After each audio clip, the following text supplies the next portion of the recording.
Voilà, bonjour les amis, bienvenue dans ce cours de gestion des projets. Nous savons de nos jours que il est difficile pour nous de s'en passer de la gestion des projets. Il intervient dans plusieurs domaines de la vie, peu importe les secteurs d'activité, on aura toujours besoin d'un gestionnaire des projets. Raison pour laquelle nous vous présentons ce cours qui reprend au moins les éléments importants pour tout gestionnaire de projet qui veut vraiment s'intégrer ou s'intéresser dans ce métier-là. Je pense bien que ce cours est fait pour lui. Non seulement pour lui, mais également pour tous les professionnels en gestion des projets. Il est très important de toujours se remettre à niveau. D'où l'importance de suivre également cette formation de gestion de projet. Sans plus tarder, nous allons présenter le plan de notre cours. Voilà.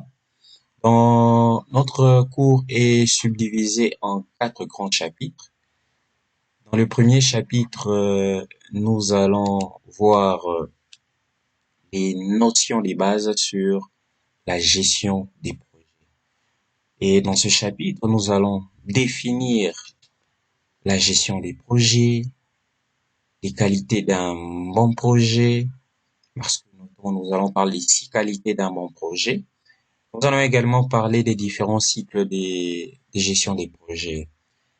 Il y a dans d'autres ouvrages, on parle des 6 cycles, d'autres 5. Bon, nous allons vraiment vous présenter les différents cycles.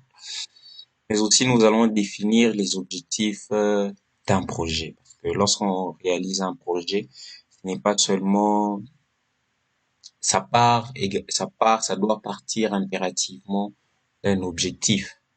Et pour ça, dans le chapitre 2, nous allons parler de l'identification d'un projet. Parce que lorsque nous mettons en place un projet, nous devons parler d'identifier le projet. Et dans la partie identification, nous allons parler des bénéficiaires et l'origine du projet. Nous allons également montrer comment réaliser un diagnostic, surtout un diagnostic participatif pour que votre projet puisse réussir.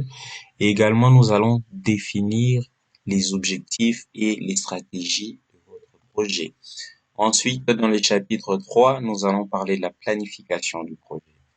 Ici, nous allons vous montrer comment construire la logique de votre projet. Nous allons présenter comment réaliser un cadre logique, mais également les modalités de mise en œuvre, comment pouvoir, après planifier, dans la planification, mettre en œuvre votre projet. Quels sont les différents éléments dont vous aurez besoin. Et enfin, dans les chapitres 4, nous allons parler de la présentation du projet, les documents de projet, le product, comment le présenter.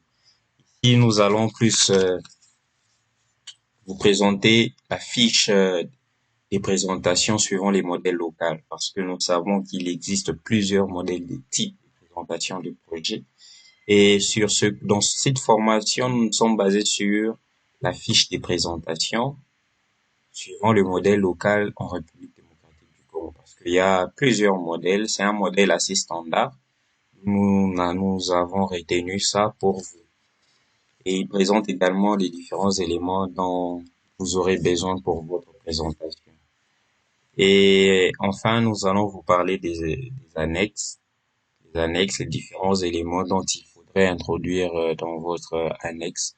Parce que bien que vous savez tous que la réalisation d'un projet nécessite beaucoup de documents et nous jugeons, des fois nous avons beaucoup de documents inutiles, mais nous pensons l'introduire dans notre product, ou aussi nous présentons juste notre product sans fournir les éléments qui peuvent soutenir sur le dit projet. Et nous allons enfin finir avec une conclusion.